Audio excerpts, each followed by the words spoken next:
Hey guys, what's up? Welcome to my channel. I'm Frank, and today I want to show you how to make a Moon Knight mask.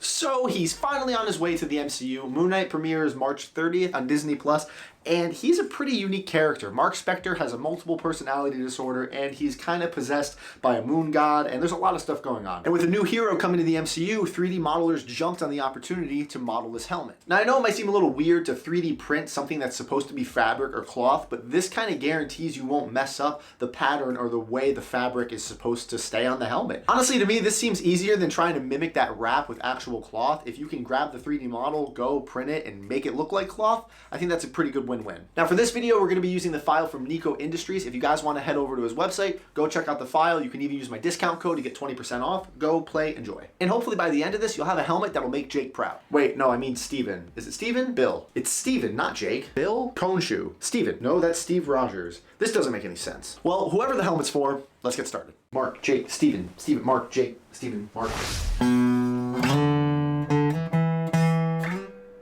No, this isn't right. That's a little better.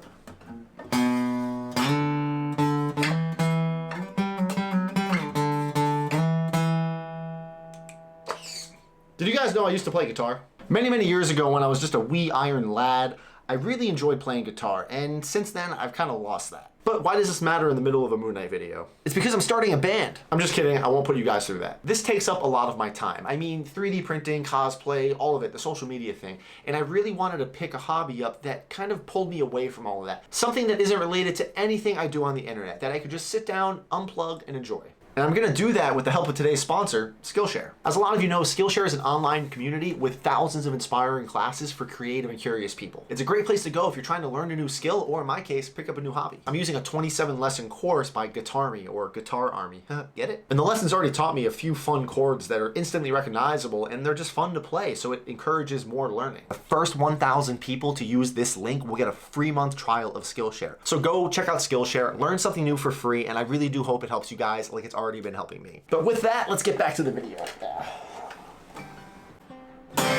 Okay, so before we 3D print this helmet, how do we know that it's even gonna fit our head to begin with? Now there are a couple different methods to scaling helmets, and if you guys want more information on that, please go check out this video. It's chock full of information, and it'll give you a couple different methods on getting that perfect fit for that perfect helmet. Now for this video, I'm gonna be using a 3D scanner, and I've already gone and scanned my head, and you really only need to do that once. You don't need a fancy, expensive scanner, and though this one's good, I do like it. It's the RevoPoint Pop scanner thing. I think they just came out with version 2. You can even use your iPhone or Android. There are tons of 3D scanning apps out there. Once you have that model, you can then use that to import the file, import the helmet into a program like MeshMixer or Cura, and scale it up and down to know it's gonna fit. It's absolutely great. So that's what I'm gonna go and do. I got the scan in my head. Let's hop on the computer. And there we go. That's a 3D scan of my head. It's quick, it's dirty, but it seems to work pretty well. And we're gonna go save and export this and load this back into MeshMixer or Cura to see if that helmet fits. Now, if I go and drop both my head scan and this helmet into Cura and overlap them, you can see just how much bigger this helmet is. Now, this all has to do with the 3D modeler, the scale they did. I don't know whose head is typically this big standard, but that's pretty impressive. So let's drop this down, I don't know, 75%? That's actually looking a lot better. Pretty close. Now, obviously, it's going to squish my nose a little bit and the chin, but I think I might go back up to 85. Let's see what that does. All right, okay, we're getting there. Something about there. Rotate it back a little, and I'm just going to play around with this until I think it fits nicely. And you know what? I can live with that. I'm happy with this 85%. I think that's what I'm going to try to print the whole helmet out as, and it's going to save me a little bit of guesswork on the final product. All right, two things. First, look how awesome this shirt is. My wife got it for me, and it's just a bunch of Shiba Inus, and it's amazing. Anyway, second, some people would call me a horrible human being because I totally didn't record any time lapse of the helmet printing. Boo, you stink! It's a habit that I'm trying to break, and I'm trying to be better for you guys. So instead, here's a really cool time lapse of Moon Knight's dagger printing.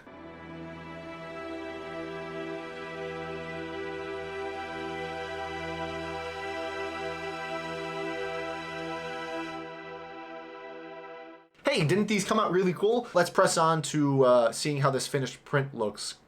We're gonna go back in time a little. All right, so I think the mask came out pretty good. Now 4 days on my S4 is a little much. I might have printed it a little bit slow, but honestly, I'm pretty blown away by this quality. It's a little big, if I'm being honest. There's just a little bit of room. But what that's gonna give me room to do is put the eye inserts in there, put some LED eyes behind it, probably put a battery pack somewhere in there, and I'll be super happy with it. What kind of came out really cool was the fact that this little backing plate almost kind of snaps in there. There's nothing holding it in there except the friction of the part. That's really rare. I do need to clean up some of the rafts because of the way I printed it laying down. There's a lot of support and raft material kind of around the edges. Once I clean that up, I think this back plate will fit in there even better. And I'm glad I didn't print it all as one piece because I could never hope to get my head in there. I'm really excited to get a primer coat on this because I really shouldn't have to sand this as much as I hope I have to, or don't hope. I don't know.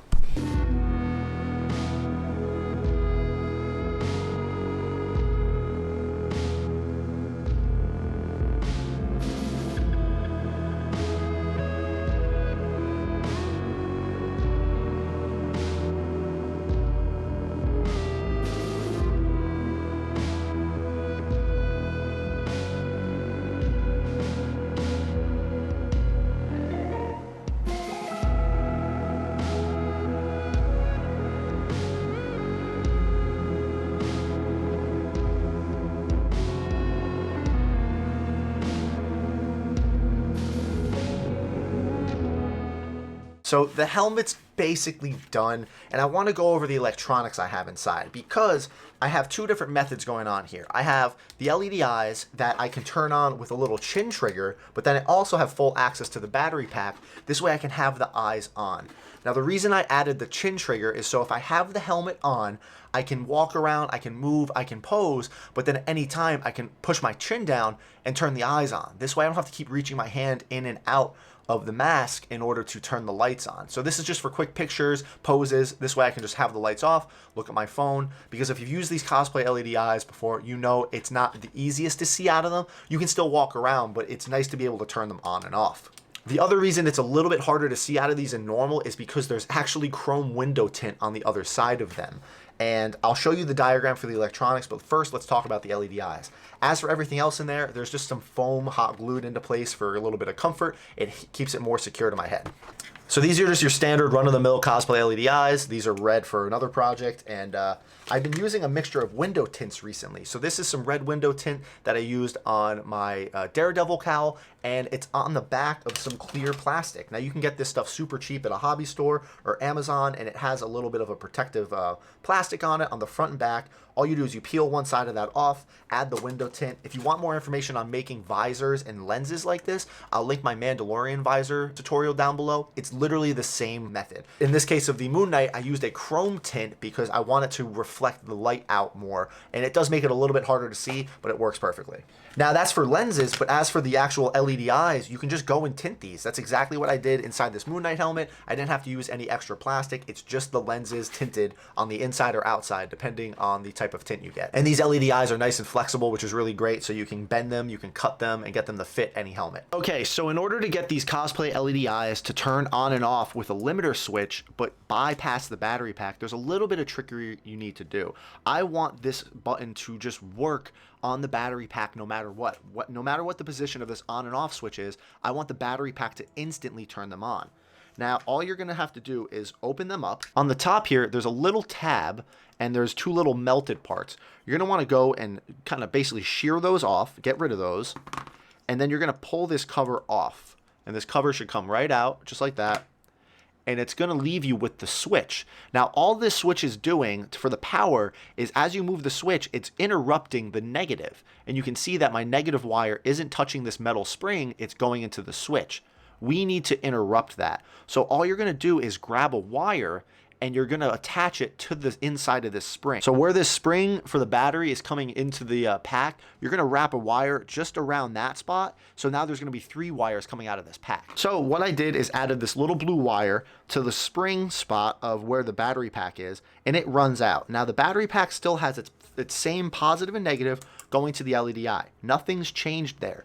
But now instead of this switch controlling the LED eye on and off, I've bypassed the switch. So now the negative is being controlled by this toggle switch. So whenever this little limiter switch gets pressed up, on and off, it's gonna bypass that switch and go right to the negative. Please be careful with this. Make sure your wires aren't touching anything that they shouldn't be in there, but as long as you're hooked up just to that negative spring, this little limiter switch will just completely bypass the on and off switch.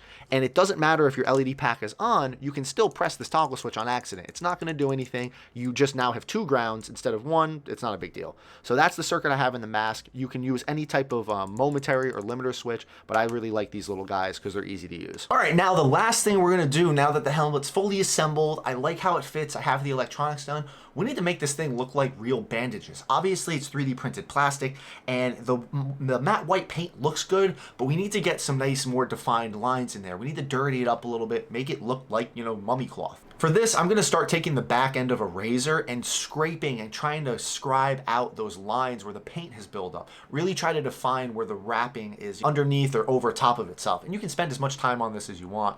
You can even use something like a marker or the modeling pens with the really fine tips, but I found that just scraping off the plastic, going back to the primer and the black plastic underneath, seemed to really do a good job at that. From there, I was just taking a mixture of extra modeling paints I have and some brown dirt weathering kits and just kind of smearing it around the helmet, building it up in the corners and the edges of where dirt would naturally accumulate. I really put some emphasis around the eyes because I guess theoretically that little recessed spot that's his eyes is supposed to be his actual white face. I'm not quite sure, but I still think it looks pretty cool and I'm happy with the results. All right, now with everything installed, how are we gonna go and secure the back plate to this helmet? Now this is a method I've been using for quite a while on a bunch of my other helmets, most notably my Red Hood helmets, and it's really simple with a small elastic band, basically as a hinge. This will help you, not have to fight the opening all the time, and if it moves around, it's not gonna break anything.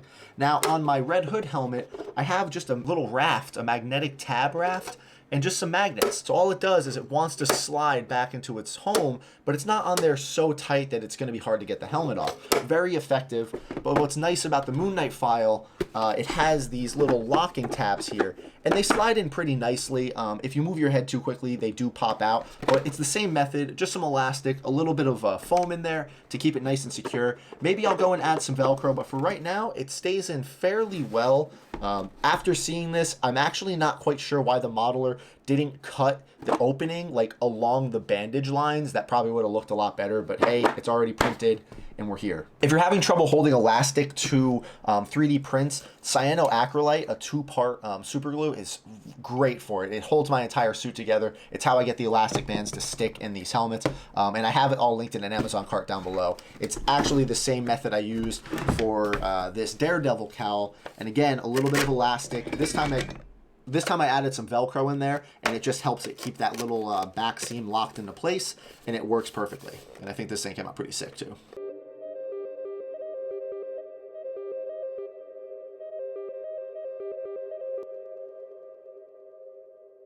Gotta say, not too bad. Now, first off, let me start by saying, I know this video was a little bit of a mess. There was a lot of stuff I wish I had recorded, but all in all, this really isn't that complicated of a helmet. It has a super simple paint job, not a lot of parts going into it, and with just a little bit of electronics, it could really bring the whole thing together. Now, I can already see it in the comments. No, these eyes aren't blue. The camera does change it. I'm sure you guys have all seen these on like car headlights and stuff. I promise you, this is pure white. They look great, even if the camera does modify it a little bit. Now, I'm gonna be honest, I got this done super quick. I still have almost a month before the actual show premieres. I'm really debating doing a full cosplay, so let me know down below if you guys would want me to document that build and you'd like to see that. And if you haven't already, please don't forget to subscribe to the channel. I have so many other projects in work right now. Some of you have already seen in this video, and others I gotta keep a little bit of a secret. And trust me, you'd be crazier than this guy if you wanted to miss out on that. One last big thank you to Nico Industries for giving me this file. Guys, go check it out. Again, there's a link down below with a discount code. You can go grab your own. As for the dagger, I'll also link that down below with a discount code if you want to go snag this. But that's gonna be a wrap for this video, guys. As always, thank you so much for watching.